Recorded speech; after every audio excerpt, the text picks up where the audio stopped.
Everything is live and being recorded.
Welcome everyone who's joining us. We're just going to wait another minute or so, and then we will get going on our webinar.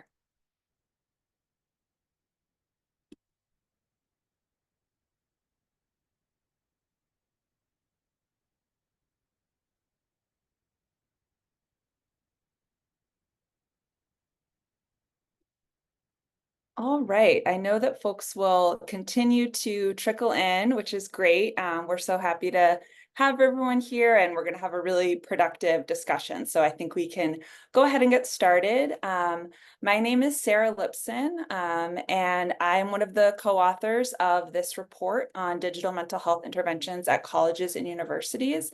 I'm an associate professor at the Boston University School of Public Health and one of the principal investigators at the Healthy Minds Network. I'm thrilled today to be joined by my colleague Sarah Abelson, who's an assistant research professor in the Temple University School of Medicine and a senior director at the Hope Center, as well as Daniel Eisenberg, who's a professor of health policy and management at the UCLA Fielding School of Public Health, and Stephen Schuler, who's an associate professor of psychological science and informatics at UC Irvine. And this work was also done in collaboration with Ashley Johnston, Shannon Ogden, and Michelle Liu. This work was sponsored and commissioned by the Ruderman Family Foundation, and I am thrilled today that we are joined by Sharon Shapiro from the Ruderman Family Foundation. She is a trustee and community liaison with Ruderman, and she is going to offer some welcoming remarks for us today. Thank you, Sarah. Good afternoon, everyone. I'm glad you're able to join us today for a discussion about this recent white paper release titled Digital Mental Health Interventions at Colleges and Universities, Understanding the Need, Assessing the Evidence, and Identifying Steps Forward. This new report, commissioned by the Ruderman Family Foundation and created in partnership with the Healthy Minds Network and Boston University, is the first guide that presents a critical review of specific digital mental health interventions, or DMHIs, offered to college students, and how they can play a role in efforts to improve mental health outcomes on college campuses. Our foundation is committed to reducing stigma, increasing access to care, supporting research, and strengthening effective practices around mental health in schools and colleges, which is why this is such a strong partnership. The number of college students reporting clinically significant mental health symptoms has doubled in the last decade. As students seek help in greater numbers, higher education leaders are considering the role of DMHIs in reinforcing their on-campus clinical support services. The report examines a cross-section of the growing number of available DMHIs and concludes that the majority of DMHIs that are commonly purchased by colleges and universities have limited direct evidence of effectiveness with college students. That said, a high number of students are reporting that they are satisfied and believe they are benefiting from these tools, so there is reason for optimism. Much more rigorous research and evaluation is needed, and colleges and universities will need to consider which tools are best fit for their population and how to finance these tools as part of their overall student mental health investments. The hope in bringing this data to light is not to discourage the use of DMHIs, which may have an important role to play in supplementing traditional mental health services, but rather to present a roadmap for increasing the success of these tools. Now it is a pleasure to turn things back over to one of the authors of the report, Sarah Ketchum-Lipson. Thank you all for being here today. Thank you, Sharon, and thank you again to the Ruderman Family Foundation. So we are going to spend this time together through sort of asking some of the overarching key questions among our team. So I'll kick us off with a question that I will ask of Sarah Abelson, and we have a handful of questions that we think of as being kind of the most important starting points for this discussion. But we really want to know, what came up for folks as they were reading the report or as you're skimming through it right now. So please use that question and answer feature in Zoom and chime in with your comments, questions, thoughts that you have, because we would love to be able to address the things that are coming up for folks that are here today. So I will kick us off by asking a question of Sarah Abelson, which is, why is this report on digital mental health interventions at colleges and universities so important?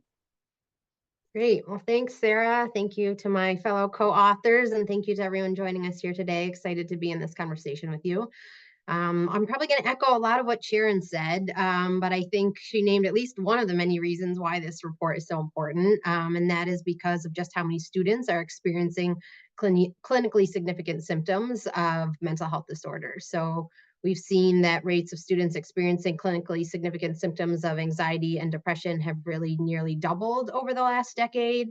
And today, almost half of students are experiencing symptoms of depression and anxiety.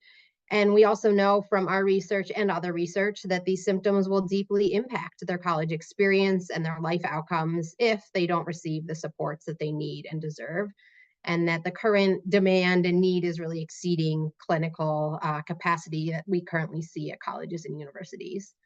I would also say this report is important because everyone right now is really looking for answers about what can be done to improve mental health and well-being and to reduce symptoms so that they don't interfere with student enrollment, with student graduation, with student success, and quality of life. And we also see that as colleges, as systems, as states are looking for answers, they are currently making investments to improve mental health. Many are investing thousands or even millions of dollars currently in digital mental health interventions and platforms. And we think and believe that decision makers and students really deserve to know what works as they're making these investments. They deserve to know what investments and programs and platforms are most likely to produce the outcomes they're looking for. They deserve to know the data about how the tool is likely going to be used by students and students like theirs. They deserve to know which investments are most likely to lead to the benefits and the improvements that they desire.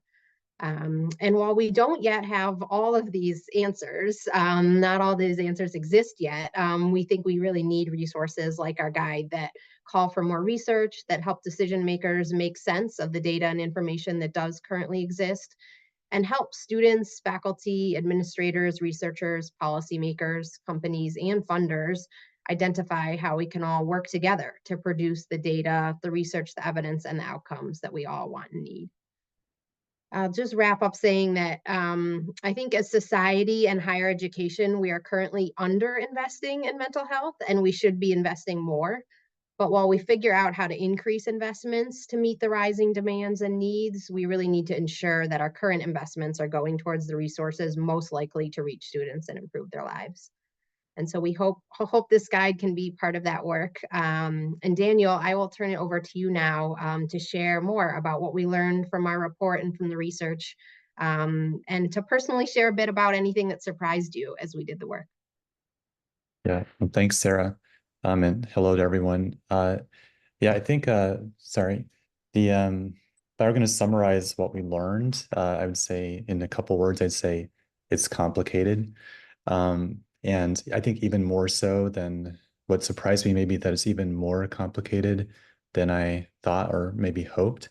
I hoped, I think going in, that we could issue some recommendations that were very clear that said, for example, these 5 programs have excellent evidence of effectiveness and are clearly working and should be prioritized more, and these other ones maybe have poor evidence and should be deprioritized. And the fact is that most of the programs we looked at, and just I think in general in this area, programs have promising evidence, but very far from definitive evidence. And I think it's understandable when you think about how new these programs are and how quickly a lot of them are evolving. So whereas like clinical treatments like CBT have been around for decades and have decades and of research, hundreds of randomized trials, it's just not realistic to expect that kind of evidence base yet for these programs. So I think what we can kind of do with the situation is make as clear as possible the information that we do have. And I think what we also see as our role is let's try to push the field as much as we can to improve the level of evidence and improve it as quickly as we can, knowing that we have to keep our expectations within reason, I think, given how new a lot of these programs are. So now I'm going to turn it to Stephen and ask Stephen if he can say a little bit about what, in your opinion, what would be some of the biggest takeaways for decision makers like campus administrators? Well, I think I'm going to echo some of the points that you just mentioned, Daniel. Although I would say I think there is a challenge or a little bit of a paradox here, and that there is both a lot of evidence and also not enough evidence. So what do I mean by that paradox? There are hundreds of randomized control trials that show that digital mental health interventions work. And these are frontline interventions that are being used around the world, in the UK and Australia, and also being provided in college settings and other places as well. A challenge, as you mentioned, Daniel, is that the field is moving really fast too, and new products are coming online and new things are becoming available. And so of the products that are available and being pitched to decision makers on college and university campuses here in the United States, very few of these programs actually have rigorous evidence to them. So I think a big takeaway that I would pose is that digital mental health intervention has a lot of evidence supporting it. And you also have to be a careful evaluator and decision maker around the products that are being posed to you. And I think that the guide provides some ways to sort of think about, what different things you should be considering as you're making decisions. To look at the clinical background through which a product is being posed. What is it says that's actually going to do clinically? And would that be useful at solving some of the challenges that your students are facing? What is the evidence supporting that specific program? And we do review a variety of different programs in our guide and provide a summary of the evidence base for them.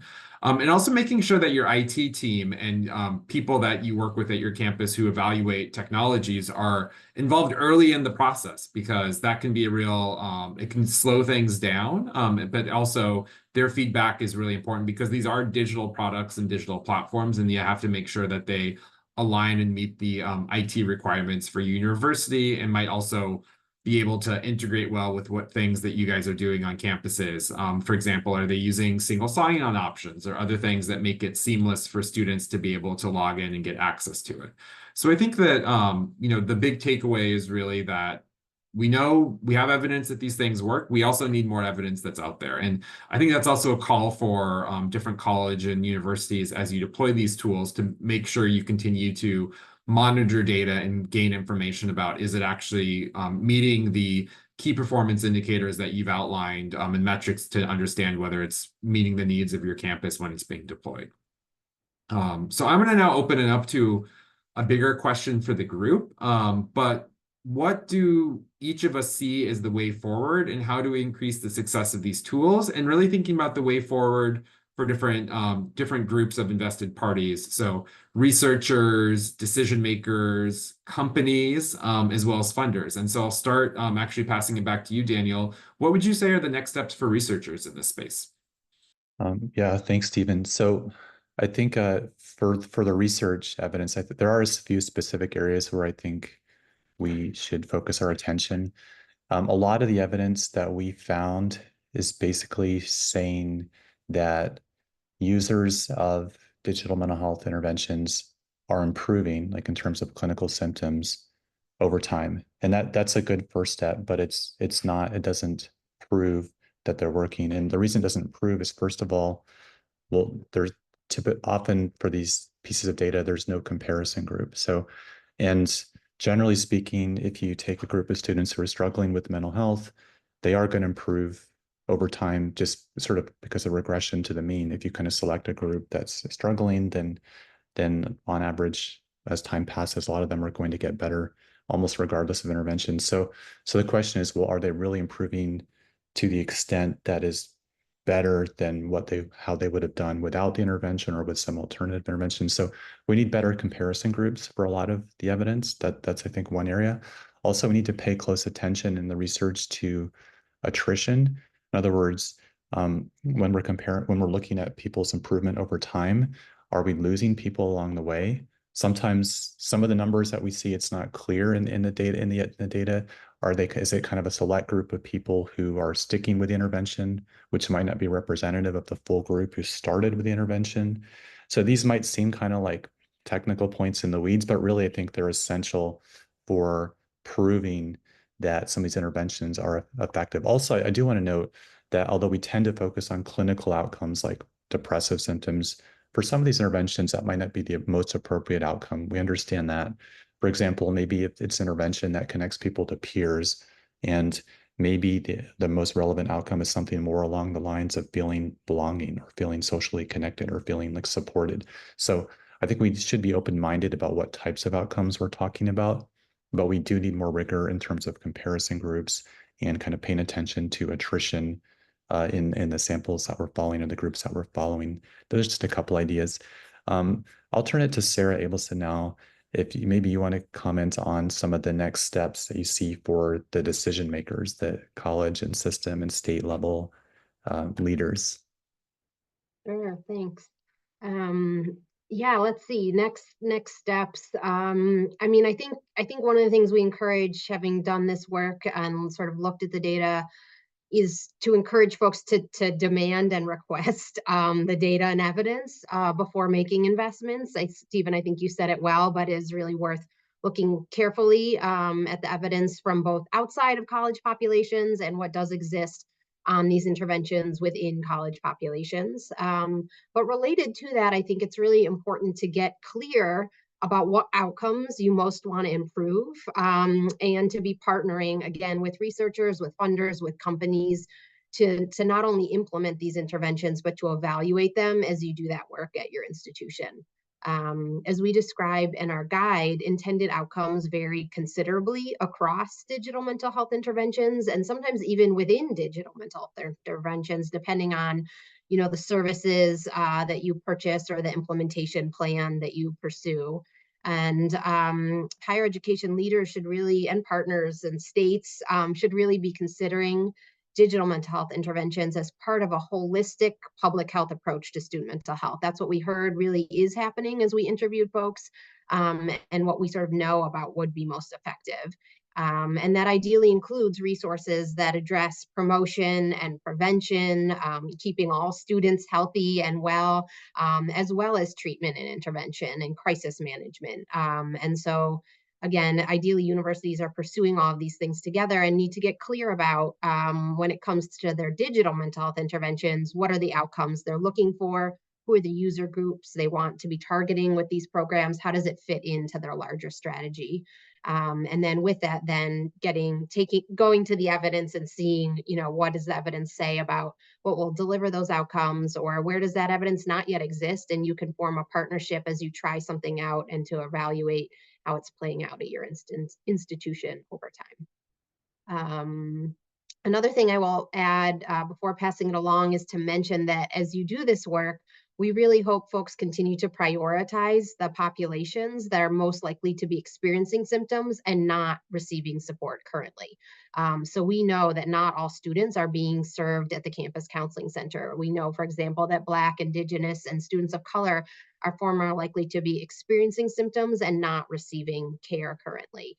And so I think it's really important, again, as decision makers decide what to adopt and where to adopt and who to really target in terms of getting outreach to the program to, I hope we can be continuing to prioritize and evaluate what works to reduce inequities and address those gaps in access to care.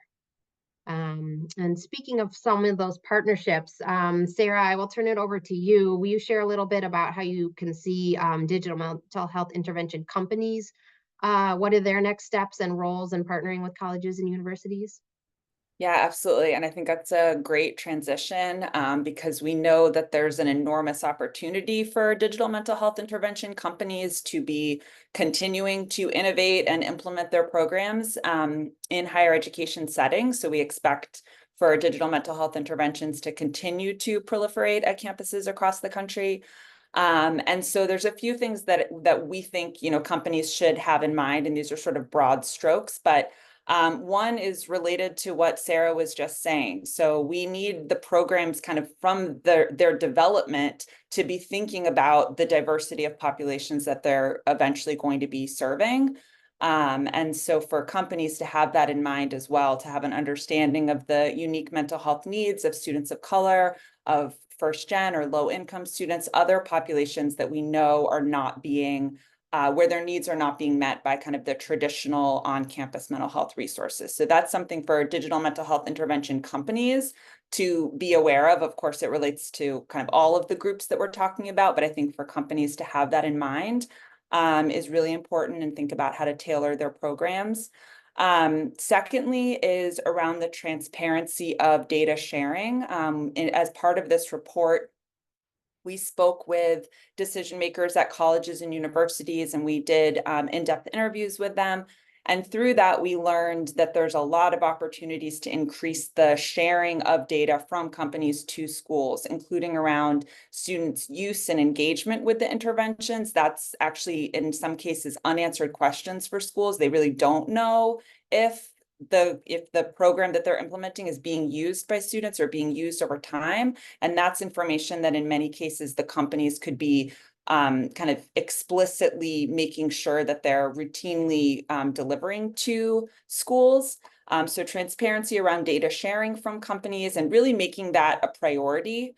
And then, we've talked about the different kind of priorities from a research perspective, and we do really see an important opportunity for increasing the rigor of research around digital mental health interventions, and companies have a really important part to play in that. Many of these companies have, researchers or data scientists on their teams, which suggests a capacity for research and data analysis. And so for companies to realize the importance of this and kind of collaborate, we really think of digital mental health intervention companies as being an important collaborative piece of this with along with schools.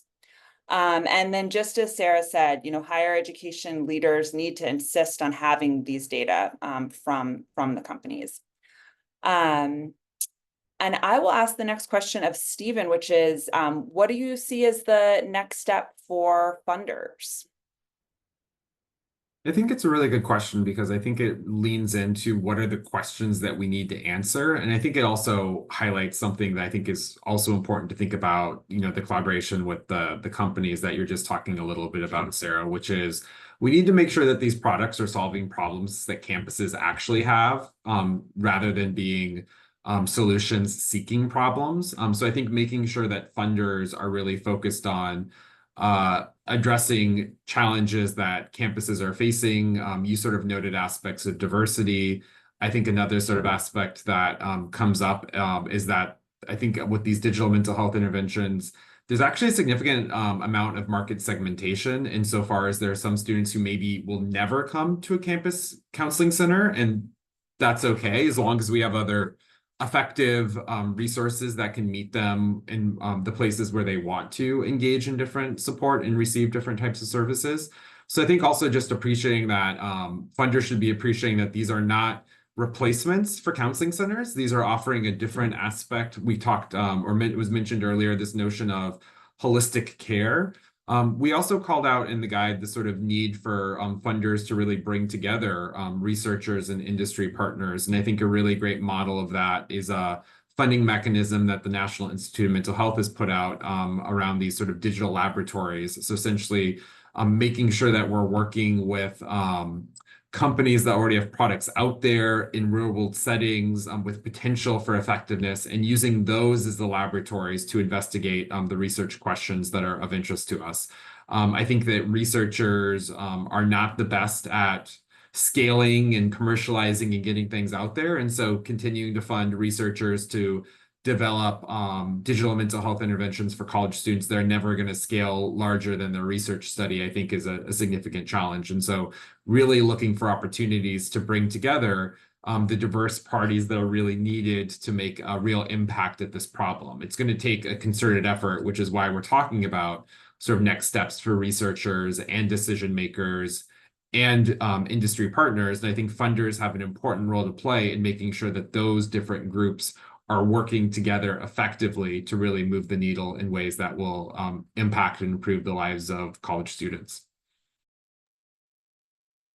Thanks, Stephen. I'm actually going to jump in. I'm seeing some great questions come in via the Q&A function, and invite others to add your questions there. I'll jump in one directed to the group. Stephen, though, this may be one from you. Someone is asking, from the report, it sounds like both self-guided and digital plus DMHIs can be effective in certain scenarios. Do you have reason to believe that self-guided can be sufficient for smaller campuses, or is digital plus a dominant strategy if resources are similar?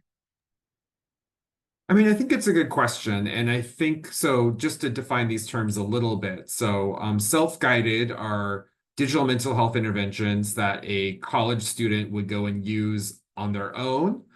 These sort of digital plus solutions are solutions where there's a digital platform that's providing the intervention, but then there's some form of human support or guidance. It could be a coach, it could be a peer. In some cases, they could be therapists, but really, in these digital plus solutions, that supporter is not thought to be the one providing the intervention. They're really providing sort of more guidance, engagement, support, encouragement, technical assistance to get people using the program and get the most from the program, which is often why they're being used with sort of non-professional folks. The evidence suggests that these digital plus solutions are more impactful than self-guided, although I think that there's still a lot to learn about the conditions and contexts through which that's the case. I think some of this question is a resource allocation question. I think in the ideal world, if you had enough resources, you'd be able to provide self-guided and digital plus solutions. And I don't think it's just an aspect of big campuses versus small campuses. I think in some instances, though, if the decision is not therapist versus digital program, it's digital program versus nothing. We do know that these self-guided solutions on average lead to reliable but often small benefits in sort of mental health symptoms and mental health functioning, and that those benefits are that there's the least differentiation between self-guided and digital plus solutions for individuals who are experiencing lower levels of sort of symptom exacerbation. So it could meet the need for sort of low intensity treatments and individuals without as much need, and maybe be a stepping stone to further treatment. But I do think that digital plus solutions seem to be what we're getting the most engagement, the most impact from, and based on the current literature. Thanks. I'm going to keep jumping in because there's really good questions coming in. So thanks for everyone's patience as we move through these. Another really good question came in. The report mentions engagement and activation as a prerequisite for effectiveness. I'd love to hear more about how you each think about this. It seems to require real-world studies and field trials rather than traditional studies like RCTs, where compensation or other factors makes it impossible to estimate the real-world impact. Daniel, do you, Sarah, want to jump in on this one? I can start, and then someone wants to add. That's an area we identified it as you said, as Jared said, an area where there's data lacking, and also I think the success is lacking to some degree. Where we heard a lot from when we talked to counseling center directors and other stakeholders that these tools, these programs are often very lightly used, very underutilized. They might be offered to an entire student population of like 40,000 students, and maybe only a couple hundred students are actually trying the program in some cases. And of those couple hundred, most stop using it pretty quickly. That, there are exceptions to that, but that's a pretty common scenario. And so how do we improve engagement? I think first of all, we need to, even if they're not formal research studies, it would be very helpful if campuses could document what they're doing, and companies can document what are they doing to encourage engagement and reach and uptake, and what's working, what's not working, and to track those numbers as best as possible. A lot of the companies do routinely provide user engagement data of some form back to the campuses, but it varies a lot what kind of information campuses are receiving. And so I think we could ideally raise the bar so that there's kind of a certain minimal level of information that's always expected. And we keep pushing that bar higher in terms of the level of information, the amount of information that's being shared about the actual use of these programs, because that is absolutely perhaps it's probably the biggest challenge. I'll just add one more thing too, which is to mention that this isn't unique to digital mental health interventions. I think this is work that's needed sort of across the spectrum when we think about mental health interventions in higher education. Other areas of intervention may have more randomized controlled trials showing effectiveness, but in general, I think across the board, we do need more field studies. We need more implementation research to learn more about what it looks like when these things do get implemented, how they're actually used by students in real world settings, who's being served, who isn't being served. What is scaling it up effectively across systems look like over time? That work is broadly needed, not just in the area of digital mental health interventions, but mental health interventions more broadly across the higher ed landscape. So just want to again echo that finding in this space, but the need for that work more broadly as well. Sarah, did you want to add something? I'll just add, in terms of, we know to the point of these problems are not necessarily unique to digital mental health interventions. Something else I think more broadly for context for all of us is that we see in our national survey data from students that there's kind of this inertia or like lack of urgency around addressing mental health. For many people, it's the first time that they're experiencing signs and symptoms of mental health as while they're in college. Or they're newly independent and living on their own and kind of responsible for their health and well-being in a new way. And then when we ask students with untreated symptoms in our survey, why haven't you received help? They actually have pretty low levels of stigma overall. They have generally high levels of knowledge, but they say things like the problem's going to get better on its own, or the problem isn't serious enough, or I don't have time.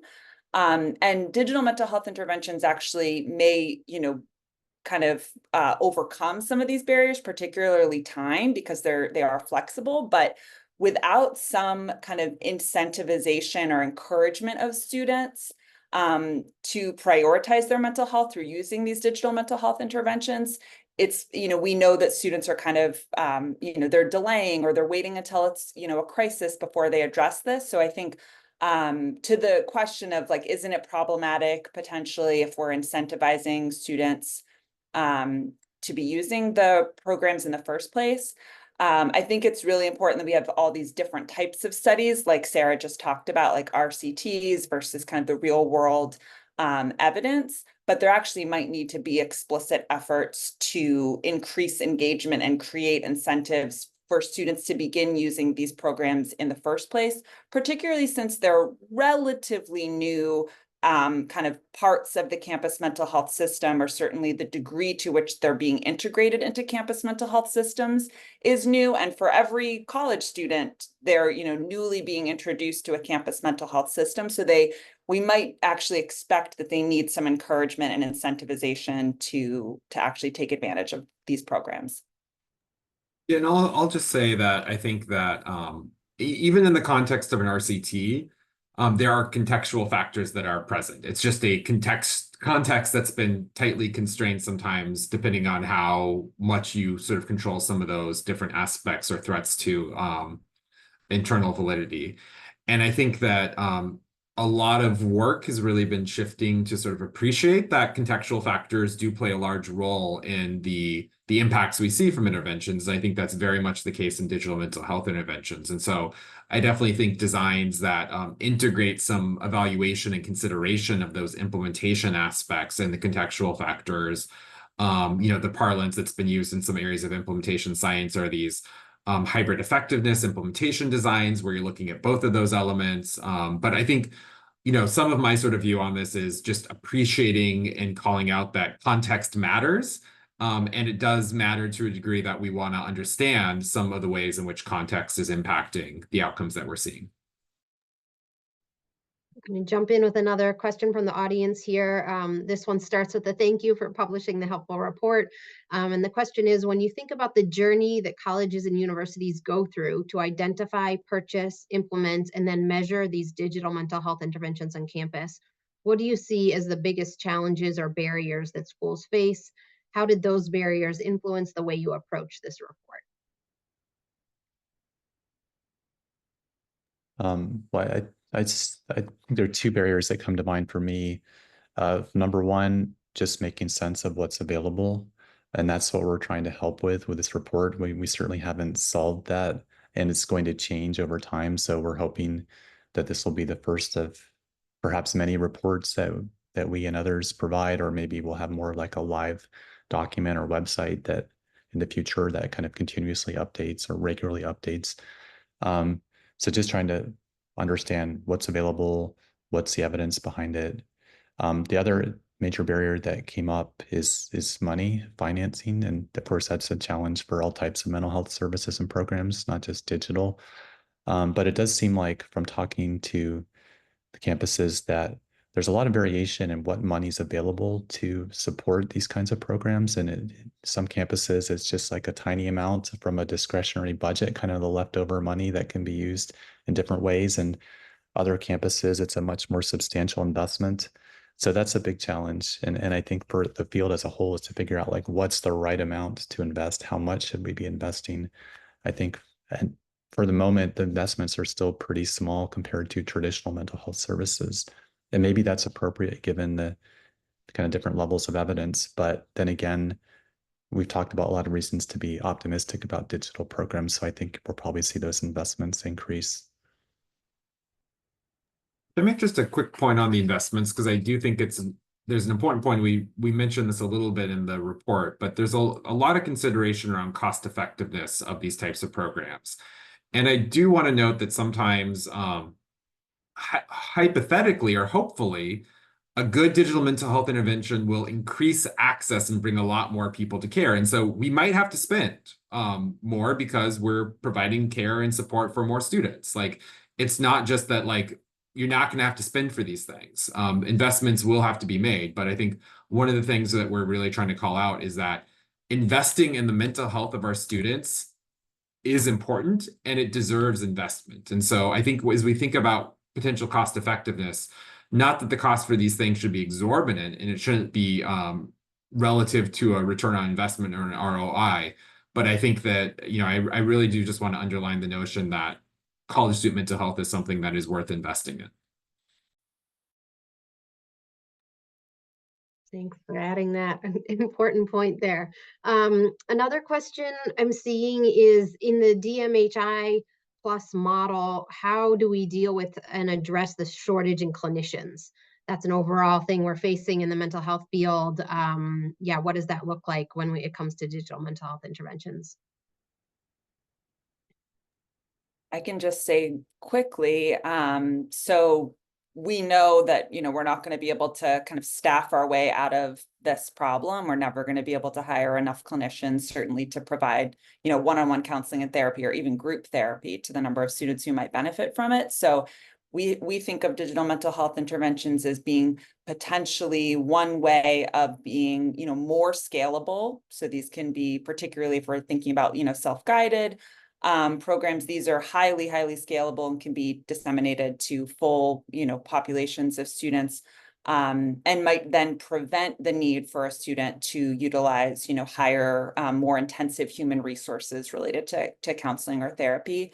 Certainly any type of digital mental health intervention that involves kind of linking to a clinician requires that there, be that mental health system available to support students. But in some ways, I think digital mental health interventions potentially can really expand and scale the campus mental health system in a way that we won't be able to do with clinicians alone.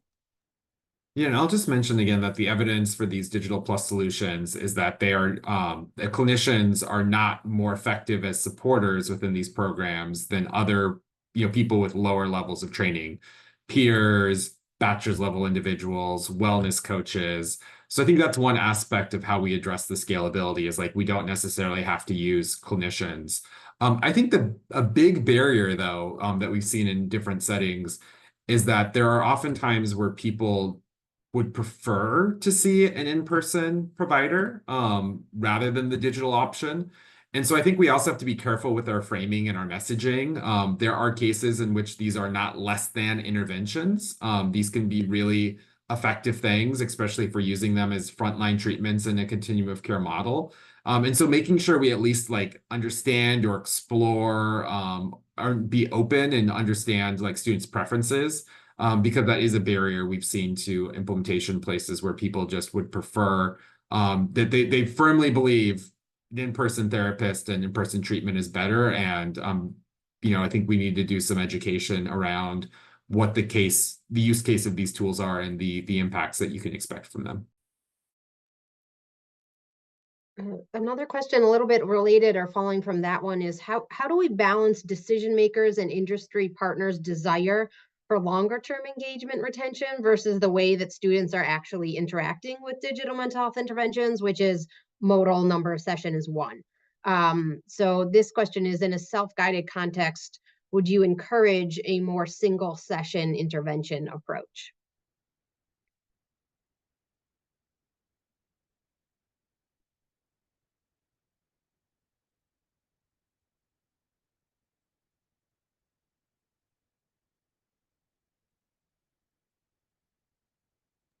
I mean, I'm always happy to talk because I have thoughts on everything. Well, I'll just say that in some work we've done, like we've heard some reports from kids that I use kids to mean folks of lots of different age levels. So students I refer to as kids too. So students that they don't like the terminology of single session interventions quite as much because it implies that they can't get more if they want to. So we've been playing around with the terminology like one session at a time.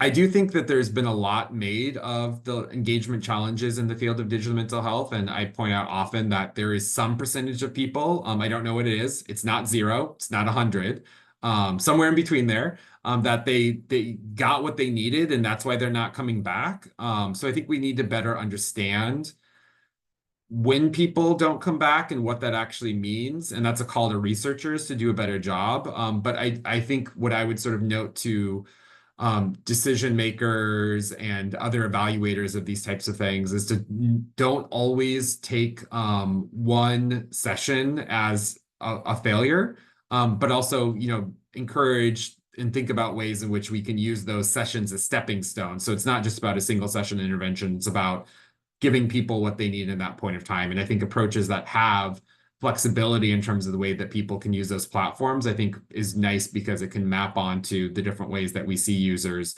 and students engage in like real world engagement and use of these types of platforms.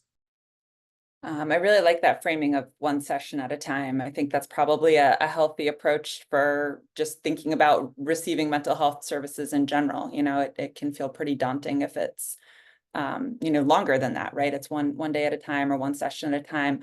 One point I wanted to underscore, and it relates to Daniel's earlier comment about attrition, would be to agree with Stephen that it's not necessarily a problem. If they're going through one session, we need to be, asking questions and trying to understand the data. But something that would be a problem would be, or something that would, warrant action would be if certain students are the least likely to continue on. If there are certain groups of students who do one session and drop out and never come back, are those the same students that we worry about in terms of other inequities? So we've talked about, students of color, or LGBTQ students. So thinking about, whether attrition or dropping off of programs and recognizing that might not be random, and it might have important implications for the way the program is being implemented. I also, Oh, no, go go ahead, ahead, Sarah. Dana. No, you go. Okay, I was going to kind of tie this to the question also posed, a question by Catherine Grill about integrating DMHIs into the classroom and general incentives for students to engage. And I would say one incentive to engage, not financial, but kind of a general incentive, a social incentive, is that the resource feels like it's somehow connected to your real life, like it's your like whether it's your class, your courses, or maybe it's like your residence or some peer group. And so I think there are probably opportunities to increase engagement through integrating these tools with, for example, like let's say a seminar, a first year experience seminar, or a class, a coping skills kind of class where you use the tool and then you meet once a week or once every other week with a facilitator and talk about your experiences, talk about kind of life and student issues. I think my hypothesis, the reason why most people drop off after one session is because the tool doesn't feel relevant to their lives. Like it just kind of gets lost in the shuffle. But if it were somehow integrated to other aspects of students' lives, then I think you would have a more sustained use and more impact. I'm seeing a few different questions here sort of related to the barriers that students face. And there's a good question about, do you foresee schools potentially relying on digital mental health interventions too much and creating a further equity gap for students who may not have access to the necessary technology needed to utilize the intervention? Another person has a question that's sort of related to students having to access these resources perhaps from home, where they may not be out about their sexuality or needing have the sort of private space that they need for engaging. Do folks have thoughts about that?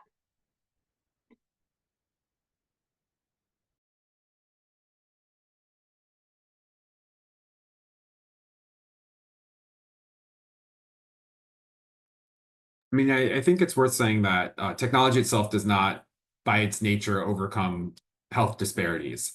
And we shouldn't assume so. I think there's been a lot of rhetoric in the space of like, hey, we'll build these digital mental health interventions and all these people who will get access who didn't have access otherwise. And like, that needs to be an intentional choice from the start of the program development. I think that's why, several of the panelists here have sort of emphasized the need for considerations of things like early in the process, teaming with students, teaming with colleges and universities, teaming with researchers, teaming with a variety of different folks to make sure that these questions are raised and that is built in from the beginning, because it's not an emergent property of these. I think, actually in terms of, access to like having safe spaces to experience these interventions, I've actually heard that often as like a benefit of digital mental health interventions, especially ones that can be used asynchronously, because it allows you to use them at the time and the place where it's comfortable and easy for you to do so. This was a huge issue that I heard, during especially like the early days of the COVID pandemic for students and other young people, is not having places where they could take video teletherapy sessions, and they often had to cancel because it was like they were stuck with their roommate or their parents were around or they had a sibling. So I think like having this ability to have these like asynchronous opportunities, I think is useful to actually overcome some of those. But yeah, it's a really great point. Like unless you think about it from the start, these are not automatically going to, wipe out disparities in access. I would also just add, I think it's a really important point and question, and to be thinking about digital equity and access and how that influences usage.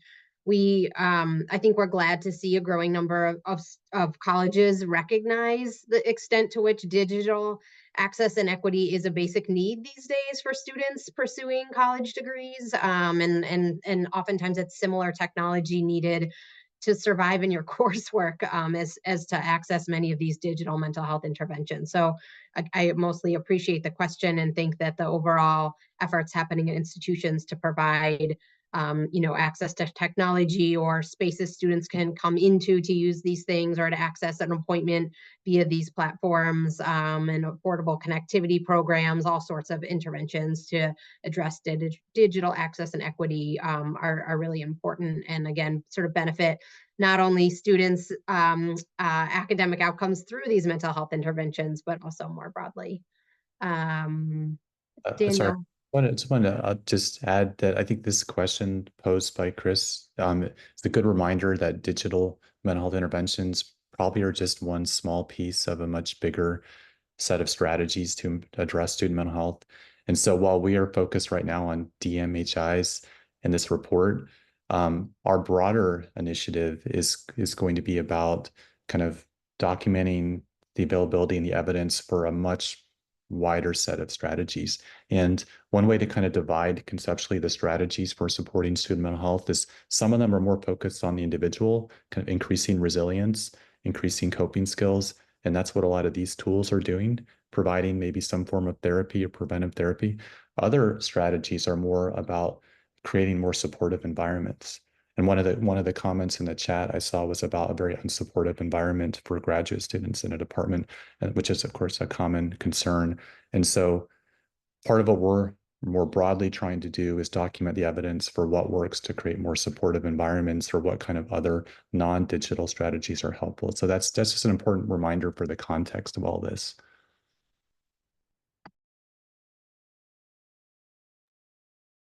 I'm looking at the time, and also wanting to sort of end on we talked about many of the challenges today, but I'm wondering if we start to think about wrapping up, if all of the panelists want to talk a little bit about your reason for optimism in this space. And maybe as you do that, again, I'm trying to summarize. We're not going to get quite to every question answered or asked here, but if in talking about what you're optimistic about, to also sort of maybe comment on the role you see, how these fit in with all the different players. So, what is the ongoing role of the on-campus counseling center? What is the role, we talked a bit about it today, but of all the different players in continuing to move this work forward?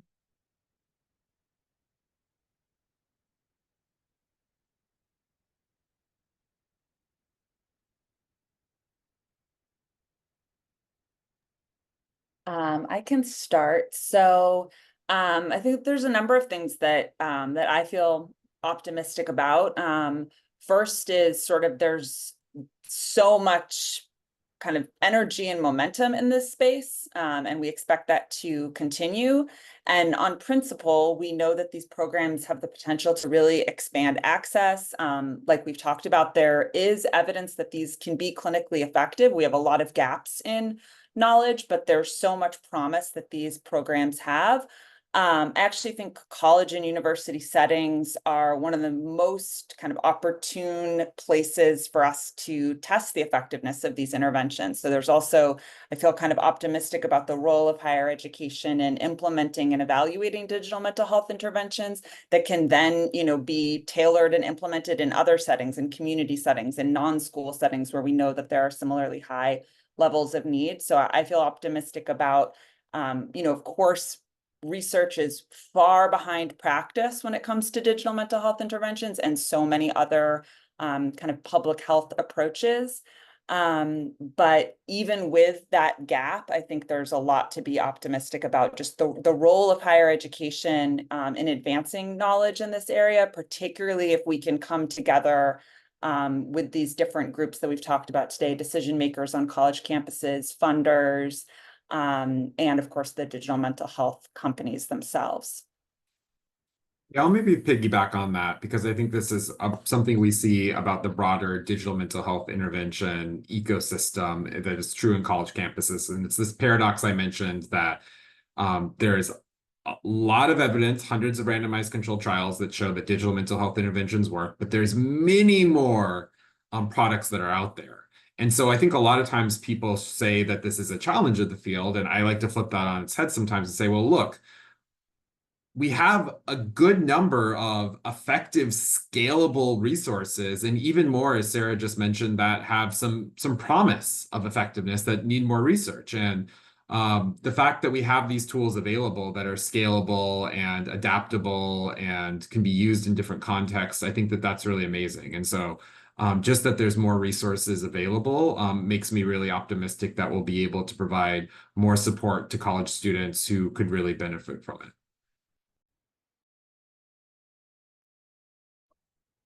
I'll jump in, just zooming out a little to say that I'm optimistic that we've largely moved past the question of should we be investing in student mental health and is that our job in education? I feel like that was very pervasive when I started in this field, over 2 decades ago. And I feel really optimistic to be working with a lot of state leaders, with a lot of teams all across the country who are instead asking, what can we be doing to improve mental health? And really, really asking, what are the programs? What are the initiatives? What are the resources and the approaches that are going to improve student lives and outcomes? I'm also optimistic that we have the best and brightest minds in the technology sector have joined the quest and are thinking about, are prioritizing young people, and are trying to figure out what are those scalable solutions that drive improvements in student well-being and success and reductions in disorders. And I'm ultimately hopeful that we can be using data and research and evidence to focus ourselves on the investments and the solutions that aren't just going to pad wallets or sort of look good in the press for an institution, but are going to actually improve outcomes and deliver results that improve student lives and reduce inequities when it comes to mental health. Yeah, and my optimism comes from, I think we're seeing that the field has, I think, moved to a more holistic view of how to address student mental health. So whereas maybe in the past there was more of a focus on like, well, how many students are struggling and do we have enough counselors and psychiatrists and other mental health care workers to meet that need? Now I think more institutions and more organizations like the JED Foundation and other national organizations are saying, well, it's not just about getting mental health care, it's also about preventive kind of interventions. It's about creating, as we're talking about, more supportive environments. It's about things like physical activity, social connections. So I think the digital tools are also reflecting to some degree that kind of more holistic view. Like you have digital interventions that are more about connecting with peers and not so much about mental health care. So I think we need to keep moving in that direction, but still being rigorous about the data and evidence. So our group is always going to be annoying about that. That we need better data and evidence. We're not going to just because things sound good doesn't mean that they're actually helping as much as we would like them to. So we will be that voice, but I'm optimistic as well. Daniel, on that note, as we get ready to wrap up, do you want to share a little bit more about our next steps and sort of hopes and plans for this work as we continue going forward? I'll just note there's many questions here we've gotten today. We're not going to get to them all. We hope this is just sort of starting work. We recognize the field is continuing to evolve and are really dedicated as the field continues to evolve to continuing to play a role in getting the evidence that does exist out to folks and decision makers, and then to helping to grow the evidence base. But is there anything else you want to add to that piece before we get ready to wrap up here? Yeah, just to say that our kind of broader vision is we're calling it a repository. I mean, basically like a large database that sort of summarizes the evidence for what works to support student mental health. Digital interventions will be one piece of that. There are other types of interventions like peer support interventions, or like mental health trainings or gatekeeper intervention type strategies, other like curriculum-based strategies, or a whole bunch of other strategies. We want to try to create a repository so that anyone can go and quickly see the evidence for different types of interventions. But equally importantly, our vision is that there will be a kind of network of experts and peer leaders, peer institutions who are actively using this information in the repository and also available to help other people use it. So kind of creating cohorts or learning collaboratives. So it's not just like a website that sits there and people try to read and make sense of it. It's actually kind of a network of organizations and people. That's what we're hoping for. And we very much invite all of you out there to be a part of that and let us know how we can do it best, and how we could work with you to achieve that kind of vision. And I included in the chat a link to that page, our best practices repository, kind of working page on our Healthy Minds website, so you can see more about the work that Daniel was just describing. Sarah, should I close this out?